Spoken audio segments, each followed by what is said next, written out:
did it. Technical difficulties over with. Finally.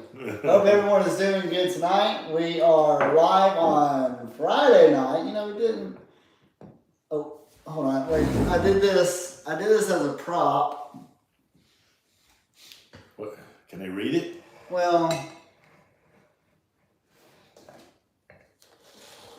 There we go. Happy fall, y'all. It is officially feeling like fall, anyway. It's October the 6th. Whew, telling you. We're here on a Friday night, but all the other places around the area is playing high school football. Absolutely. I made the mistake of coming down by Oxford. Oh, no. And they're out playing at home. Yep. So, we're going to be talking about Jesus healing many people, but mainly Peter's mother-in-law is one. Let's focus on the story. We're going to be in Matthew chapter 8, verses 18. Starting 18 through 14, rather. 14. 14. I know sometimes your Bible's chronology different than mine. 14 through 17. And is that what you got? Go ahead. Can I get that down?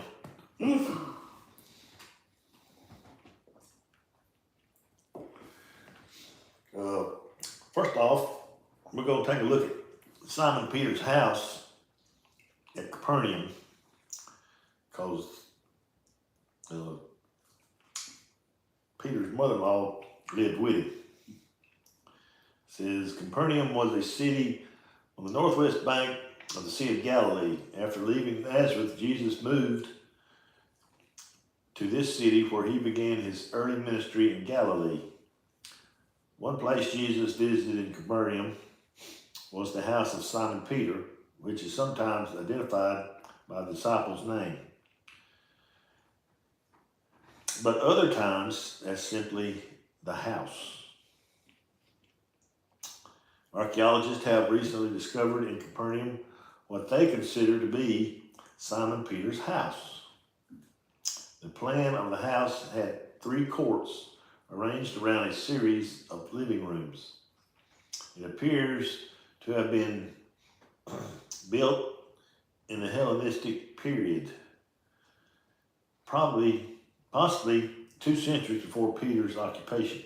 Later in the apostolic period, portions of the house were transformed into a house church.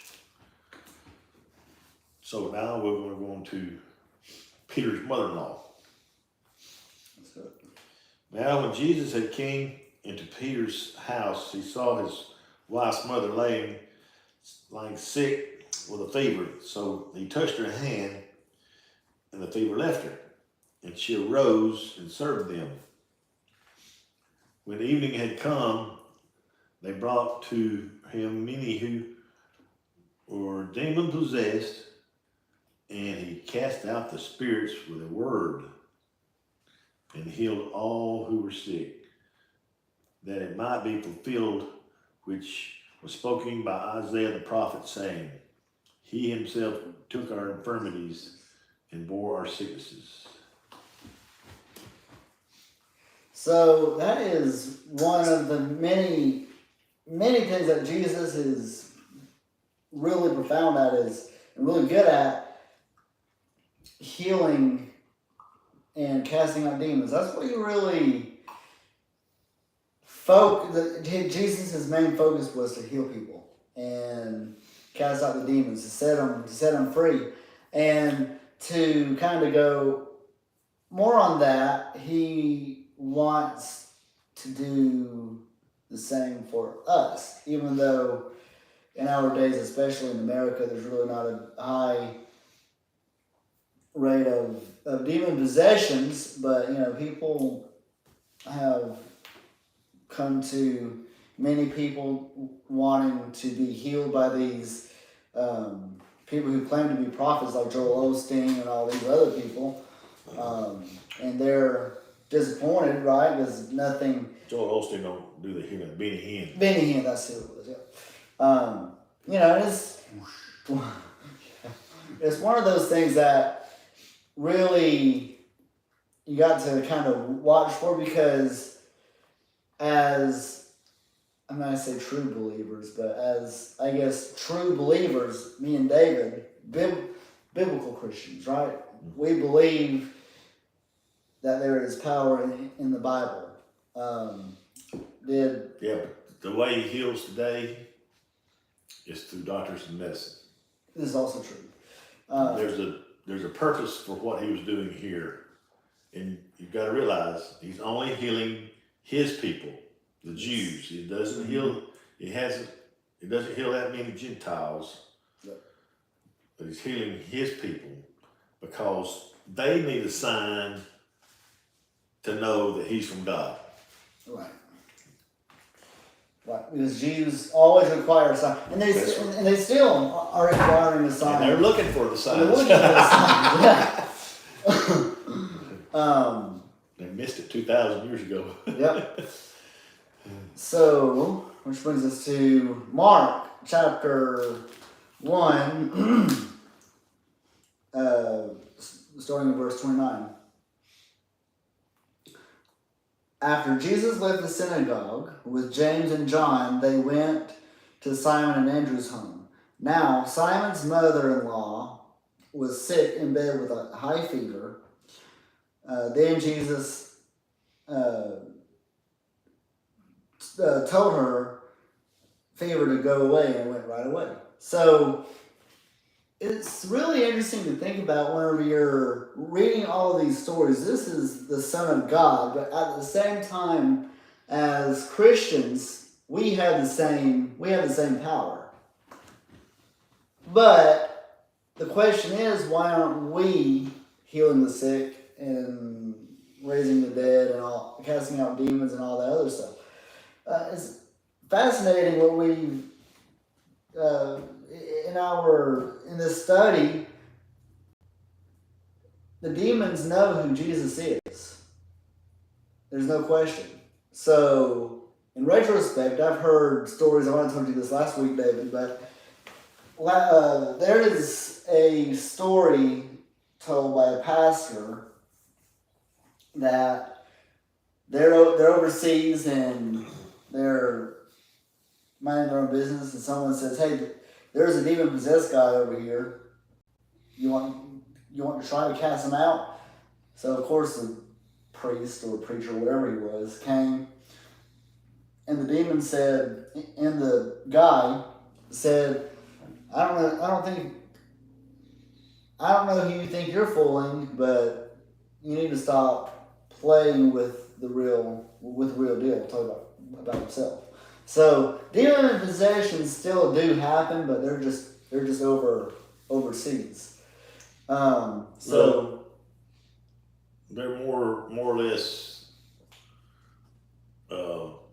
probably easier to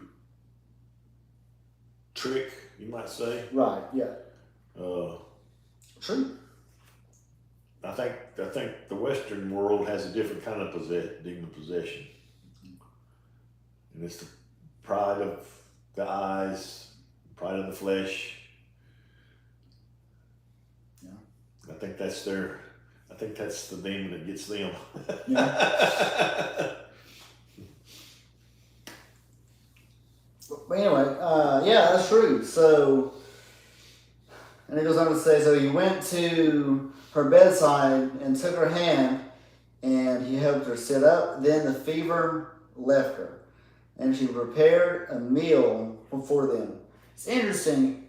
This person, Jesus, comes in, takes the sick's hand, and heals him. Actually, in last week's session, or a couple of weeks ago, we read the story where he told a guy to go home, and his son will be healed, or his daughter will be healed. And so he asked the servant about what time right. did this Yeah, get exactly. better. Yeah. And he said that's about the time Jesus told him that his son was going to be better. Yep. And so basically, his faith in Jesus is what got his son healed. It says a couple of times in the Gospels, Jesus, seeing their faith, healed them. I think he knew, he'd been around a while, and I think her faith was already established. But if you look, it says she gets up and serves them, as if she was never sick. Never sick. That's it's like she laid down and go to sleep. Yep. And she just got up and went to work. Yeah. And she probably, if they didn't tell her, she probably never knew she had a fever. Yeah. True. Verse 32. That evening after sunset, many sick and demon-possessed people were brought to Jesus. The whole town gathered to the door to watch. So a whole group of people hear about this guy Jesus, and they say, "Well, I want to see what this guy's doing." So Jesus healed many people who were sick with various diseases, and he cast out many demons. But because the demons knew who he was, he did not allow them to speak. Again, what we talked about last week. He never gives the devil or demons the opportunity to speak. I think he's still trying to, in a way. He's doing the miracles and showing that it's from God, but he don't want to be proclaimed yet that he is the Son of God. And that's why he's shutting the demons' mouths. So they won't say, "What do you want from me, Jesus, Son of the Almighty Father?" Right. Well, in Genesis chapter 3, when the fall of man, God says, "Adam, because you've done this, Eve, because you've done this." The devil's turn, he just said, "You are cursed. Upon your belly you'll crawl around and spend the earth for the rest of your days." I got to show you that even animals could have been demon possessed. That was. And the thing is, what's so funny is did the animals talk? Because back then, in the Garden of Eden. Yeah, because the snake talked. Yeah. But was it literal talking or was it telepathy? That's a weird idea. That's a weird idea. Yeah. Anyway, there was communication for sure. Yeah, definitely. However it worked out, that's the way it is. So I got the same story in Luke, chapter 4. Is that what you got? 38 to 41. Yep. After leaving the synagogue, which is basically their church, that day, Jesus went to Simon's home where he found Simon Peter's mother-in-law, who was very sick with a high fever. "Please heal her," everyone begged. Standing at her bedside, rebuked the fever. I love that. And it left her, and she got up at once and prepared a meal for them. Again, just like nothing ever happened. That's a good perspective. Yeah. I never really thought about that. I thought whenever she knew that she was sick, and might have been sick for a long time, but that's definitely a different perspective. So whoever Luke is getting his information from, Matthew and Mark doesn't have it all. Right, exactly. Because in those two synopses, they were never asked, Jesus was never asked by those to cure her. Yep. Amazing. Truly is.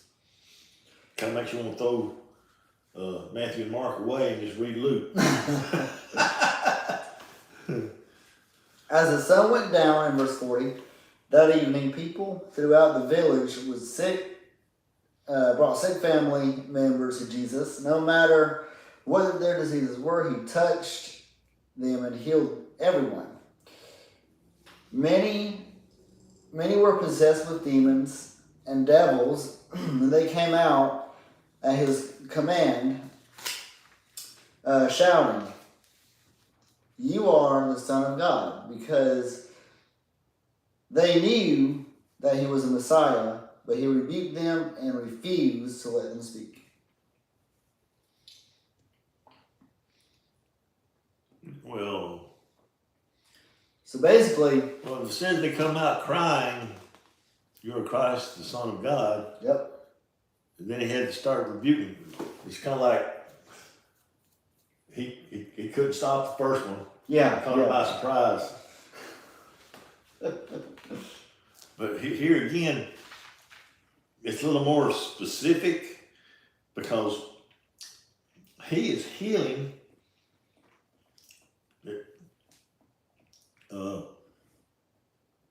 See, Sabbath is Friday night through Saturday night. So he started on a Friday night after the sun went down. Mm-hmm. He's healing on the Sabbath day. And you don't get that message in Matthew and Mark. Right, yep. Well, that is true. But it's also interesting in is it Acts where Peter's shadow, or was it Paul's shadow, where it was just literally healing people? Yeah. Fascinating. I'd have to read that story again. Where the shadow's being cast over somebody and they get healed. Yeah.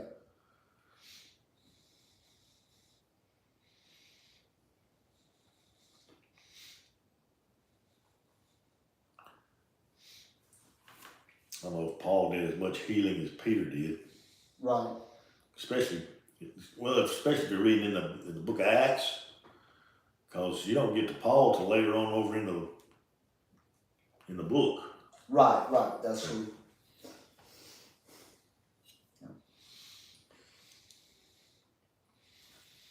Okay. You got Matthew 4, 23 to 25? Yep. Go ahead. Okay, here's what's going on. Oh, you have a transition? We have a transition. Go ahead. Jesus is departing from Capernaum. It says Matthew and Mark emphasize the radical obedience exhibited by Jesus' first disciples in accepting his call. Luke, however, provides further insight into an experience with Jesus that led Simon Peter, James, and John to leave their businesses to follow Jesus. They witnessed a catch of fish so large that it astounded even those professional fishermen. Having heard Jesus teaching, Peter said to him, "At your word I will let down the net."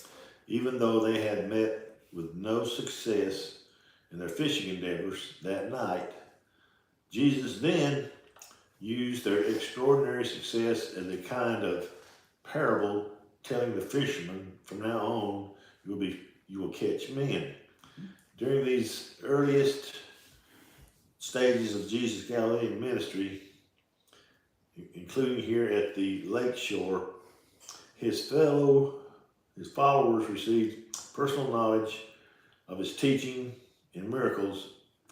In response, they were willing to accept his call to discipleship. So we're heading on down to Galilee.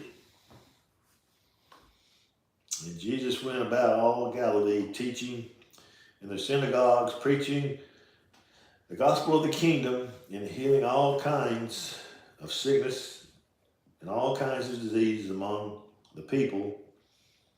Then his fame went throughout all Syria, and they brought to him all sick people who were afflicted with various diseases and torments, and those who were demon possessed, epileptics, paralytics, and he healed them.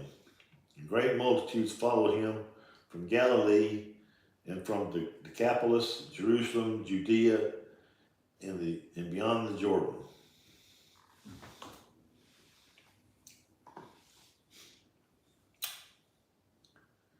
He didn't have to go to them; they came to him. Yep. You know, you've got people that now at this point Jesus is like a Healing magnet. healing magnet. Yeah, kind of like a celebrity, right? Oh yeah, he's coming to the Yeah. Who's this doctor over here in Galilee? We got to go see him. I heard he's a specialist. Yeah. Mark chapter 1, starting verse 35, it says, before daybreak the next morning, Jesus got up and went out to an isolated place to pray. David, I have a question for you. So, and we'll get there eventually, when Jesus talks about going to a prayer closet, I was talking to someone the other day. They said, no, this has to be an actual closet. But what if you don't have a closet? What if you're homeless? I mean, so... Well... what are your thoughts on that, David? Well, what I would wonder, going back to Simon Peter's house, Sure. do you think he had a closet? I don't know. Do you think they hung their clothes up? No. Yeah, I don't think they you did. wouldn't think so. You will not find a closet in one of their homes. They didn't have closets. Precisely, my point. But no, this guy was saying, and you know him too. Well, I'll tell you later. Anyway, no, it has to be a closet. Mm-hmm. Therefore, me being in my room or on the roof or outside, it don't matter. That's not good enough. No. You have to be in a closet. So I said, what you're telling me is I have to go clean out one of my closets, and he said that wouldn't hurt. And, Especially if you open the door and everything fell on you. Yeah. It'd be cleaned out then. Yep. And you're laying there on it. Okay, Lord, here's my prayer. Yep. Help me get this stuff off me. Help me clean it. Yeah. Where did all this come from? I don't remember this closet being like that. Yeah. I think the idea of solitude, and I think that's one of the, what it says, a solitary place. So the idea of solitude, Yep. you're to become a hermit when you pray. Yeah. And it kind of goes along the lines of, it's okay to pray during prayer time at church, right? But prayer is really just like how I talked to David, right? We're just talking. If I were to call David, we talk. It's the same thing with God.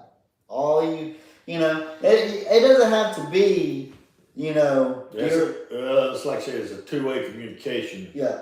It's not like in church where everybody else is on the call. Mm-hmm. And also, you don't have to go, dear Heavenly Father. No. You can say, hey, Daddy, I need a brand new bag. Yeah. It's just stuff like that. But Jesus wants a relationship with you so bad. And Once you're in, you're in. But God spanks His kids, though. So if you're not doing His will, He might punish you. Actually, we're not His. In a way, we're not His kids. We're His slaves. Well, yeah, but you know what I mean. From salvation, we are the sons of God. Now we'll talk about this in the next session. That's why the discipline comes in. Exactly. You just proved my point. The slave disobeyed. Yeah. Which brings up my question: is it easier to be a slave to a person, or to be a slave of something invisible that you know is powerful? Probably to a person. But you can hear their commands face to face. Yeah. Boy, you really got to tune in to God. That's right. To hear His command. Yep. And this is how you do it. Yep. Read the book and do what it says. You see, the Christian life is really simple. Again, read the book and do what it says, and have communication with God. It doesn't have to be. Well, I mean, I hear all the time, David, you don't wake up every morning and say, I have to talk to Margaret today. No, it's a loving relationship. So I don't talk to her after I take my pills. Yeah. Okay. And she's always the first one up. Oh yeah. So she don't bump me and say, "Get up and talk to me." Yeah. She sneaks out of the room. Mm-hmm. But the thing about it is, what I'm saying, it doesn't need to be like that with God. Because versus you making an effort to talk to Margaret and you making an effort to read the Bible or pray or whatever it is. It's there's a fine line at some point in there where you got to kind of meet up. And that's the thing. We don't talk to God like we talk to someone we know real well or love real well. Well, sure, yeah. I mean, we even kid around with, and we could do the same thing with God. I think He's got a sense of humor. Oh yeah. I mean, you just don't go to him and say, "Well, I'm having trouble with this. I'm having trouble with that. So and so's in the hospital. I want to pray for them." No, just have a conversation with him. Says, God, let's talk about politics. What are you going to do about Biden? I mean, he's saying, well, take this wall thing. He's going to start building the wall back, but he says it won't work. So what's the idea of that? Now, if people hear you talking out loud like that, they're going to think you're crazy. Who are you talking to? So that's why that this verse is pretty solitude. Is pretty good. I want people to think you're crazy. Yeah. Go into a quiet place all by yourself at home or in the garage or whatever. Yeah, that's a good point.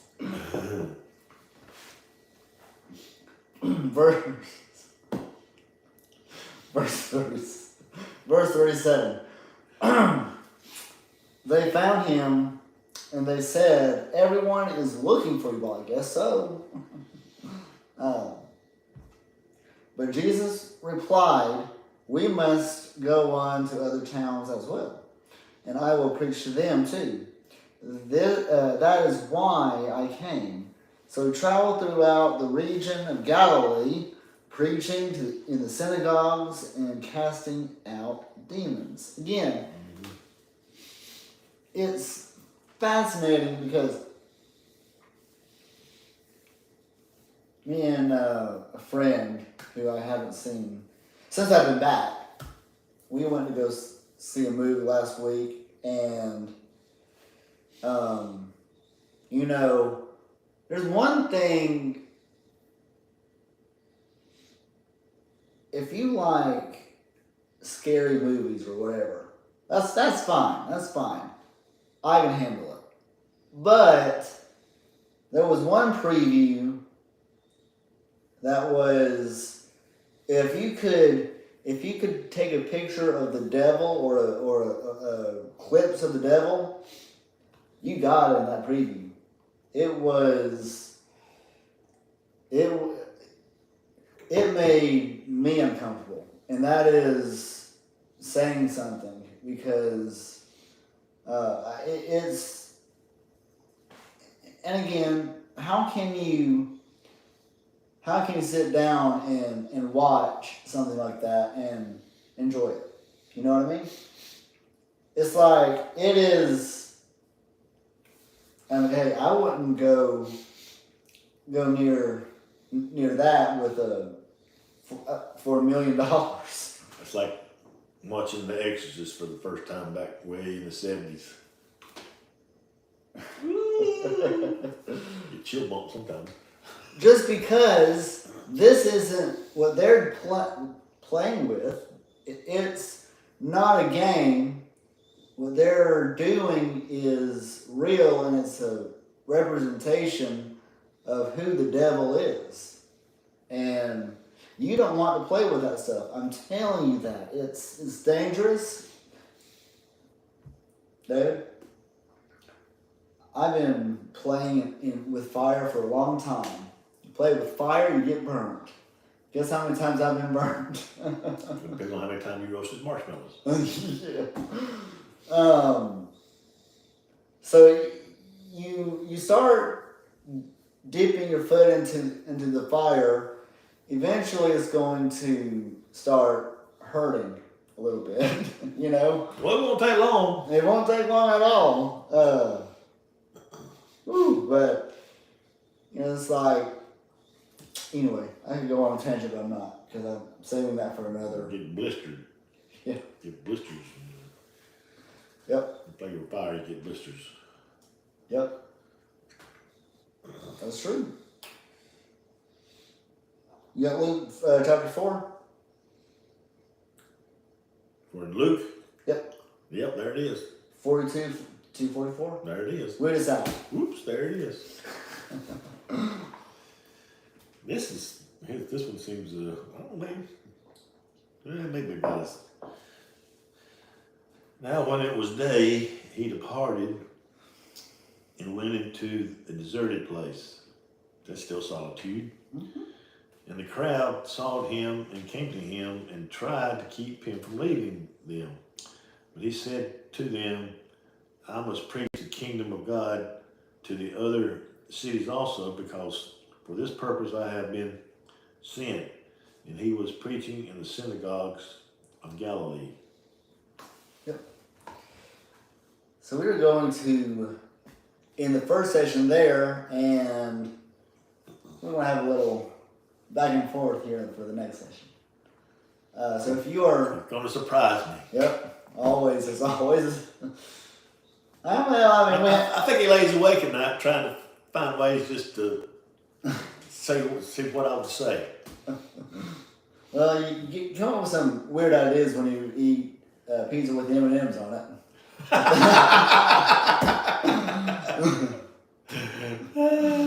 So we will be macaroni and cheese. Right back. Yeah.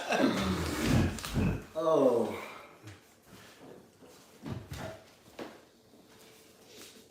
Oh.